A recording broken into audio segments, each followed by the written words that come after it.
Hello YouTubers, I hope you're all good and well. I'm making a video today of Arnie. Arnie to me goes beyond celebrity. He's what I would call an icon. I grew up watching his films. I grew up watching a handful of his films, and they would be Total Recall, the Terminator films, The Running Man, of course, and films like Predator as well. I grew up watching those films, and look, I'm aware that his acting is not great. I know that he's very stiff and very, like, maybe two-dimensional, but the man has got something. He's got something. He's got charisma of some sort, and for that reason I quite admire him. And the films I just mentioned are great in my opinion. My favourite one, just for the record, is The Running Man. The Running Man is in one of my all-time top 10 films, by the way. I actually read this book. This book is an autobiography, Total Recall. It's named after one of his films. I actually started reading this book in 2013, but I downloaded the book on an ex-girlfriend's Kindle device, and then we ended up splitting up, and so I only got to read about 10% of it. I didn't have the book anymore, and about 2 or 3 weeks ago I saw the book was on offer on Amazon for 99 cents, so I thought, alright, I can kind of pick up where I left off. And it's quite a beast of a book. It's about 600 pages long, but I did enjoy it. The book starts off in his hometown, which is like a tiny town in Austria. He's born in this tiny little town. It was just him, his mum and his dad, and one brother. His father was actually an ex-Nazi, by the way. Arnold Schwarzenegger was born just after World War II. And his father served in the Nazi army, and it's just such an incredible story, isn't it? It's like he was born in this tiny little town in Austria, and he ended up becoming this big A-list movie star, and the bloody governor of California. It's incredible. But he did some national service in Austria. He did 2 years in the army. And there's some stories in the book about him being a tank driver and getting into a few mischievous scrapes in the Austrian army. That was quite amusing. But after that, he started to go to Germany and America to compete in these bodybuilding competitions. Bodybuilding at the time, this was probably in the 60s, 1960s I think. At that time, bodybuilding was very obscure. It wasn't a major sport. Nobody took it seriously. It was like an underground thing almost. But he started to compete in these competitions, first in Germany, and then he won a few in Germany, and then that enabled him to enter a few competitions in America. And I think he lost 1 or 2, but he was mainly successful.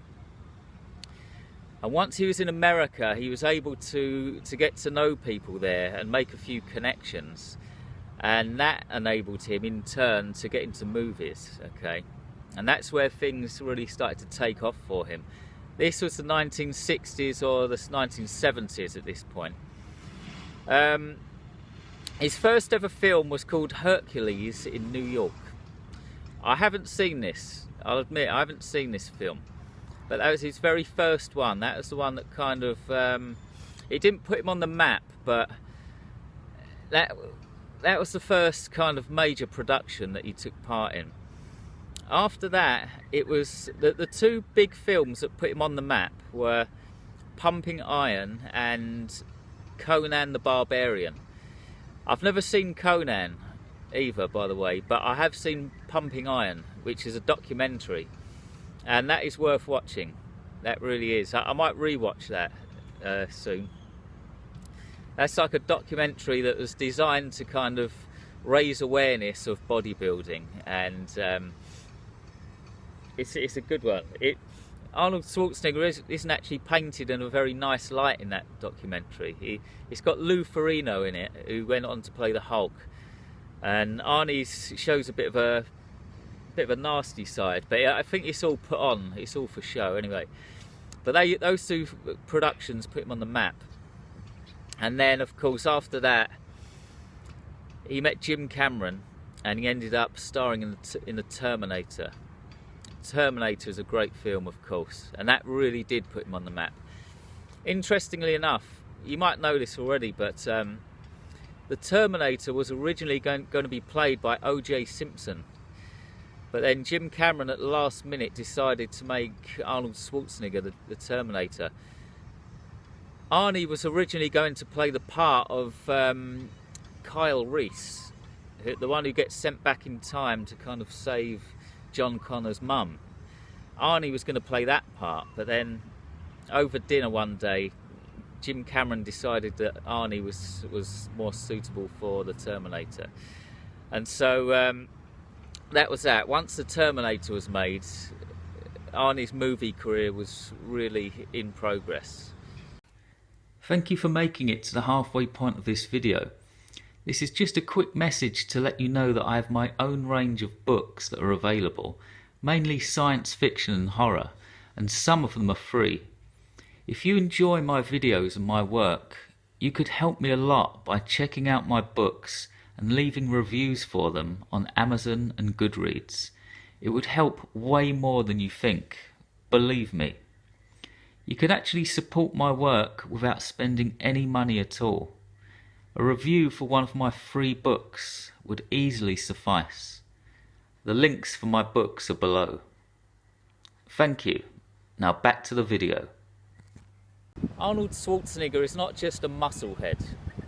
A lot of these bodybuilder types have got a reputation for being like thick and just into sports and working out and stuff. But after reading this book, I'm really convinced that there's more to that man than just muscle. He's actually quite a thoughtful, complex character. And domesticated. He's a very domesticated individual. He's very civilized. He does painting now and again. He's very methodical about the way he's gone about business. He's very considered. Nobody can accuse him of being like a simpleton musclehead or anything like that. That is very apparent after reading this book. He's also got a very diverse circle of friends. He was very good friends with Andy Warhol, the artist, and he was also good friends with Grace Jones. I'm pretty sure he met Grace Jones whilst making Conan the Barbarian. I don't know how he met Andy Warhol, but those two were good friends, and you wouldn't put those two together, would you? You'd never guess that those two were friends, but they were. He went to his wedding and everything. And then, of course, in the 70s, or I think it might have been the 80s, he met and married Maria Shriver. I hope I'm pronouncing that name correctly. This woman came from a family who was deeply involved in politics. Deeply. I think she was related to the Kennedys, like JFK. Her family represented the Democrat Party, and they were very, very active. And that was a big game changer in Arnie's life as well. There's a big lesson to be learnt here as well. Arnold Schwarzenegger is a Republican, and he's an active Republican as well. And he actually married this woman who's like a very active Democrat. In today's age, I think there's a lot to be learnt there, because you see all this division, don't you? All this polarisation. But he was married to this woman for about 25 years, and it was a pretty good marriage. And they were both like on opposite sides of the fence. But I think there's a big lesson to be learnt there.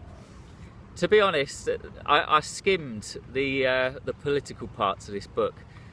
There are a few chapters that go into detail about his governorship of California, where he starts speaking about economics and fucking hell, what, infrastructure and all these policies and stuff that he did.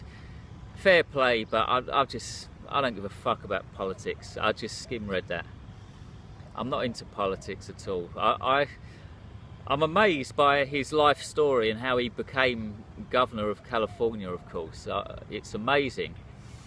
But I'm not interested in the minutiae of politics. I kind of skim those chapters. But there you go. There are a couple of revealing chapters in this book as well. He speaks about this heart surgery that he had. Now, a lot of people presumed that was due to steroids. He had to have a valve replaced or something like that.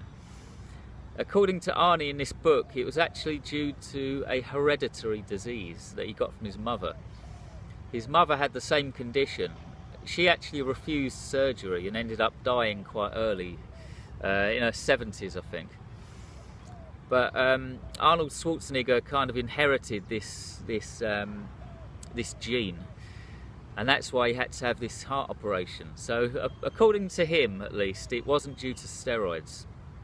That was quite interesting. And he also speaks about this business involving his maid.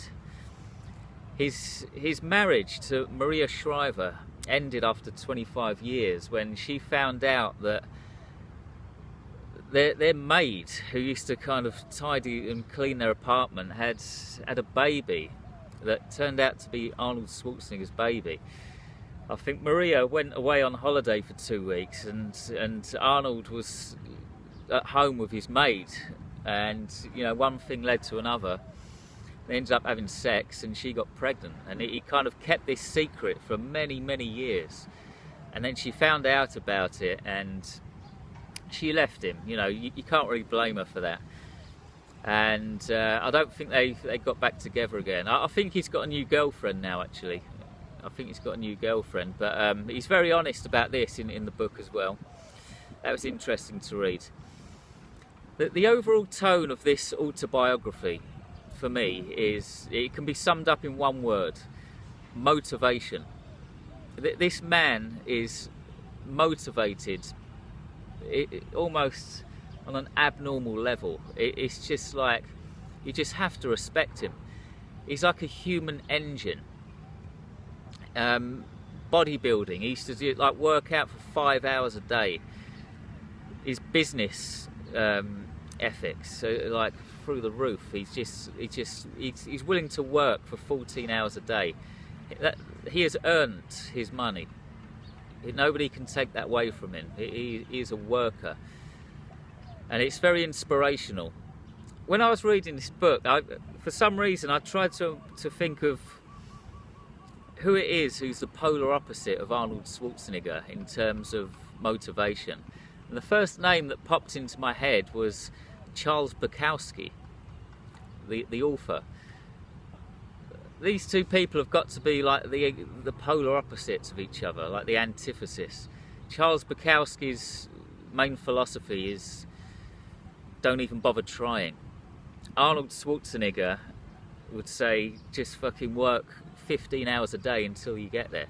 And the interesting thing to note here is that both men are successful, or were. Charles Bukowski was successful, even though he had that negative, pessimistic outlook.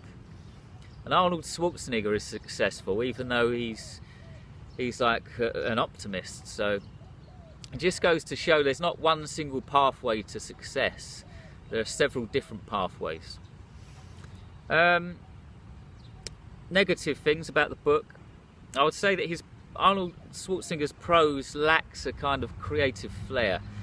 I've made the point here that he's not just a musclehead, but at the same time, I wouldn't call him an artist, and his writing style is not basic, but it lacks the creative flair of a kind of novelist. So that I noticed that. It is, however, full of photographs. That's a very good plus point. I lost count of how many photographs there are in this book, and I like that. There's got to be at least bloody hell, about 70 or 80 photos in this book.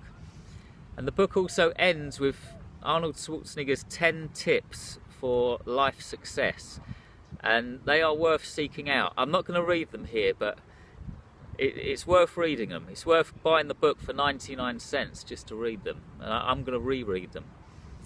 Another thing I've learned from this book is knowing too much about something can actually hold you back. Arnie cites this economics professor that he met at university. This man had a PhD in economics, but he used to drive to the university every day in this tiny little clapped out car, this old banger, and he didn't really have any money. And Arnie noticed this, and he concluded that if you know too much about something, you know too much about the negatives and the risks, and it kind of makes you not want to participate at all. So kind of not knowing too much is a good thing, and I understand that. That's another little thing I learned from this book.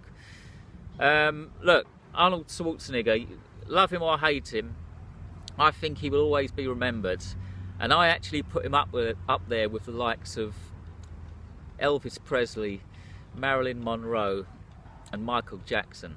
You know, these kind of top A-list icons. I actually put him up there with those people.